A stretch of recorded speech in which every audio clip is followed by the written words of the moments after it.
नमस्कार। तर्क संग्रह के अंतर्गत कल मैंने जहाँ छोड़ा था उससे आगे आज मैं प्रारंभ कर रहा हूँ। करण लक्षणम अर्थात करण का क्या लक्षण है। असाधारणम करण कारणम करणम। असाधारण कारण को क्या कहते हैं? करण कहते हैं। कार्य मात्र के प्रति साधारण कारण 8 माने गए हैं। क्या है? जैसे ईश्वर, उनका उनका ज्ञान, इच्छा और कृति प्रयत्न। प्राग भाव पदार्थ की उत्पत्ति के पूर्व होने वाला अभाव। काल, दिशा और अदृष्ट, धर्म और अधर्म। कोई प्रतिबंधक सामान्य अभाव को भी साधारण कारण मानते हैं। अर्थात क्या है? काल आदि साधारण कारणों में अतिव्याप्ति हटाने के लिए यहाँ पर असाधारण पद दिया गया है। व्यापार में अतिव्याप्ति हटाने के लिए व्यापारवत पद भी देना चाहिए। घट रूप कार्य के प्रति चक्र की भ्रमण क्रिया व्यापार भी असाधारण कारण है, उसमें अतिव्याप्ति हटाने के लिए व्यापारवत पद भी देना चाहिए। व्यापार तो व्यापार है, व्यापारवान नहीं। व्यापार का लक्षण करते हैं द्रव्यान्यत्वे सति तज्जन्यत्वे सति तज्जन्य जनकत्वम व्यापारत्वम। अर्थात द्रव्य से भिन्न होकर के, कारण से जन्य होकर के जो कारण से उत्पन्न का जनक उत्पादक है उसे व्यापार कहते हैं। ईश्वर की इच्छा आदि साधारण कारण में अतिव्याप्ति हटाने के लिए तज्जन्यत्वे सति ऐसा पद दिया गया है। ईश्वर की इच्छा आदि कारण से जन्य नहीं, स्वयं कारण रूप तथा नित्य है। कुलाल, कुमार का पुत्र, घट के कारण कुलाल से जन्य होकर के कुलाल जन्य घट का जनक है। उसमें अतिव्याप्ति हटाने के लिए द्रव्या अन्यत्वे सति विशेषण दिया गया है। सो कुलाल पुत्र द्रव्य से अन्य भिन्न नहीं है, अतः उसमें अतिव्याप्ति नहीं जाती है। दंड के रूप आदि में अतिव्याप्ति हटाने के लिए तज्जन्य जनकत्व यह पद दिया गया है। द्रव्य का रूप भी द्रव्य से भिन्न है, अतः तत्पद से घट के कारण रूप दंड से जन्य भी है, परंतु दंड से जन्य रूप आदि का जनक नहीं। अब कारण का लक्षण क्या है? अर्थात कारण किसे कहते हैं? कारण होता है कार्य नियत पूर्ववर्ती कारण, जो कार्य के क्या है? पूर्व होता है। अर्थात कार्य उत्पन्न होने वाले पदार्थ से जो निश्चित रूप से पूर्व होता है उसे कारण कहते हैं। कार्य से नियत पूर्ववर्ती क्षण में रहना जिसका उसे कारण कहते हैं। जैसे घट रूप कार्य से अवश्य होने वाली पूर्ववर्ती वाला होने से दंड घट का क्या है? कारण है। किसी घट की उत्पत्ति रासव, गधा से लाई गई मिट्टी से होने से रासव आदि में अतिव्याप्ति हटाने के लिए नियत पद दिया है। समस्त घट की उत्पत्ति में रासव नियत अवश्यंभावी नहीं है। कार्य में अतिव्याप्ति हटाने के लिए पूर्व पद दिया गया है। घट कार्य के प्रति दंडत्व की नियत पूर्ववर्तीता होने से अतिव्याप्ति हटाने के लिए अन्यथा सिद्धत्व ये विशेषण आवश्यक है। अन्यथा सिद्ध का अर्थ है अन्यथा सिद्धि से शून्य। दंडत्व के बिना भी घट कार्य की उत्पत्ति होने से घट कार्य के प्रति दंडत्व अन्यथा सिद्ध है। अनन्यथा सिद्धत्वम, अन्यथा सिद्ध शून्यत्वम, इस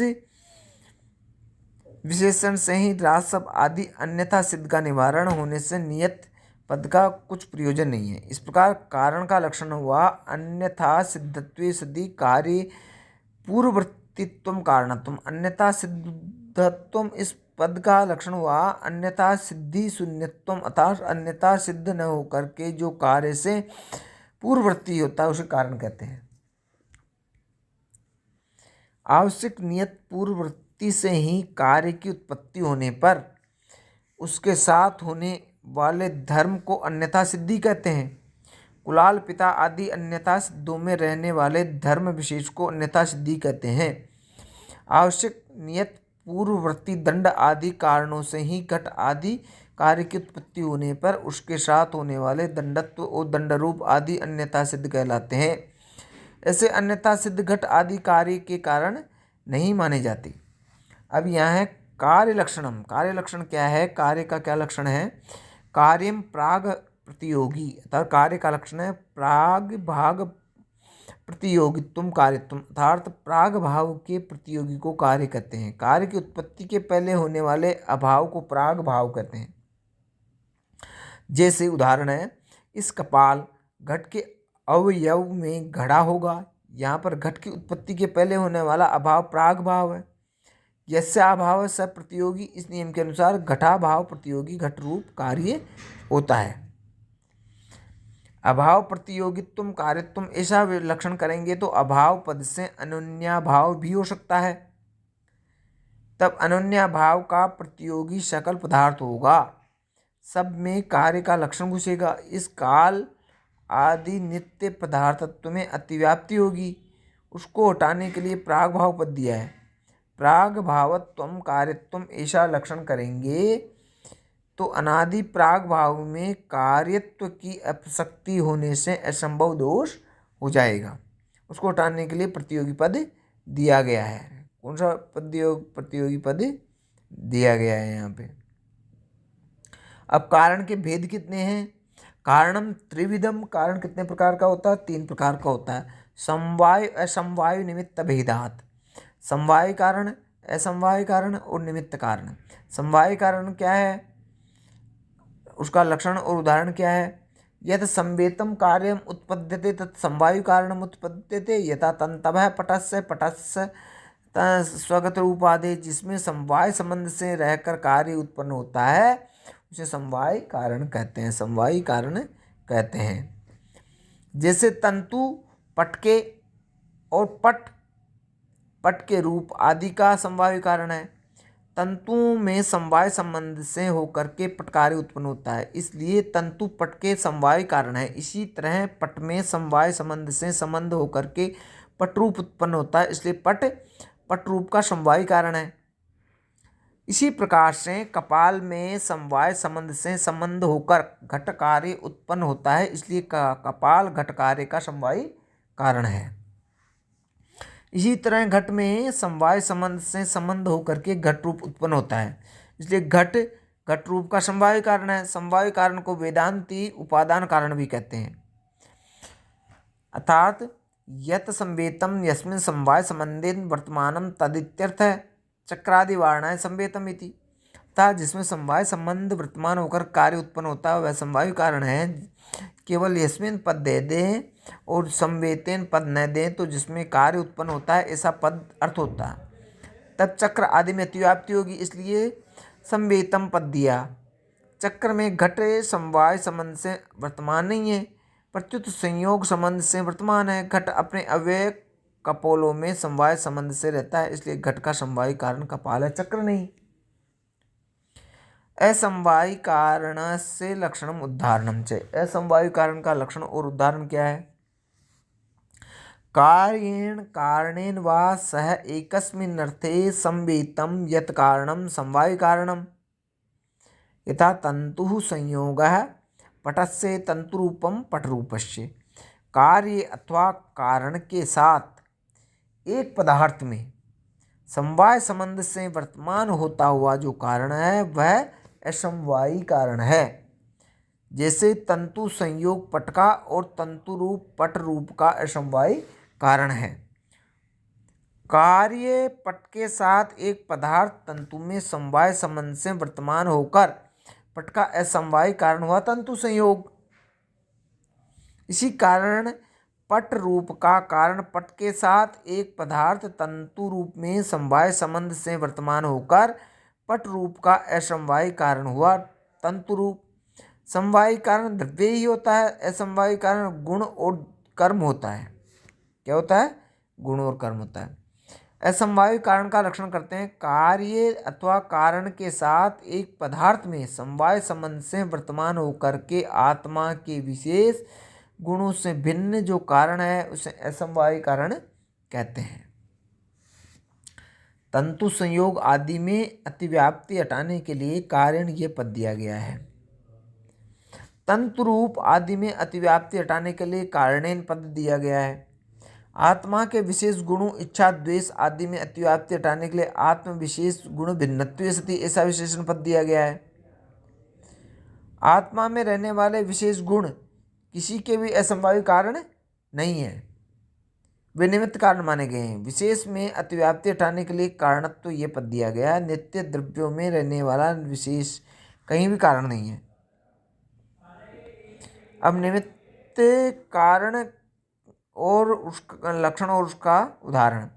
निमित्त कारण क्या है? तदुभय भिन्नम कारणम निमित्त कारणम यथा तूरी वेमादिकम पटस्य। निमित्त कारण का लक्षण करते हैं समवायी कारण असमवायी कारण भिन्नत्वे सति कारणत्व निमित्त कारणत्व। अर्थात समवायी और असमवायी कारण से भिन्न होकर के जो कारण है उसे निमित्त कारण कहते हैं। जैसे तूरी सूत्र वेष्टन करने की नली और वेमा वायुदंड आदि पट के निमित्त कारण है। समवाय और असमवाय कारण में अतिव्याप्ति हटाने के लिए तदुभय भिन्नम पद यह दिया गया है। विशेष आदि में अतिव्याप्ति हटाने के लिए कारण पद दिया गया है, क्योंकि विशेष और अणु परिमाण आदि किसी के कारण नहीं है। तो यहाँ कहने का मतलब हुआ कि जो क्या है न समवायी कारण है और न असमवायी कारण है, और इनसे भिन्न है वो कारण क्या है? निमित्त कारण है। जैसे तूरी सूत्र वेष्टन करने की जो नली है वो निमित्त कारण है, और वेमा वायुदंड आदि पटके निमित्त कारण है।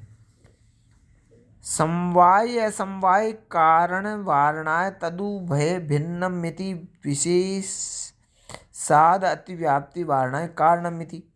समवाय कारण और असमवाय कारण में अतिव्याप्ति हटाने के लिए तदुभय भिन्नम यह पद दिया गया है। विशेष आदि में अतिव्याप्ति हटाने के लिए कारण पद दिया है, क्योंकि विशेष और अणु परिमाण आदि किसी के कारण नहीं है। कारण से निष्कृष्ट लक्षणम तदेतत्त्रिविध कारण मध्य यद असाधारणम कारणम तदेव कारणम। इन तीन समवायी असमवायी और निमित्त कारण है। कारणों में जो असाधारण कारण है, कारणों में जो असाधारण कारण है वही कर्ण कहलाता है। वही क्या कहलाता है? कर्ण कहलाता है। अर्थात यस्मात् कारणात् का कारणवत्व घटकम कारणम उपदर्शितम तस्मादेतत्त्रिविध साधक मध्य यत् साधकतमं तदेव कारणम इति भाव इति कारण प्रपंच है। तदेतद्मिति, जिस कारण से कारणत्व का घटक कारण दिखलाया गया है, उस कारण से इन तीन साधकों के मध्य जो साधकतमम क्रिया सिद्धि में अत्यंत उपकारक है वही करना है, यह भाव है। यह कारणों का प्रपंच अब क्या है विस्तार से दिखाया गया है। धन्यवाद।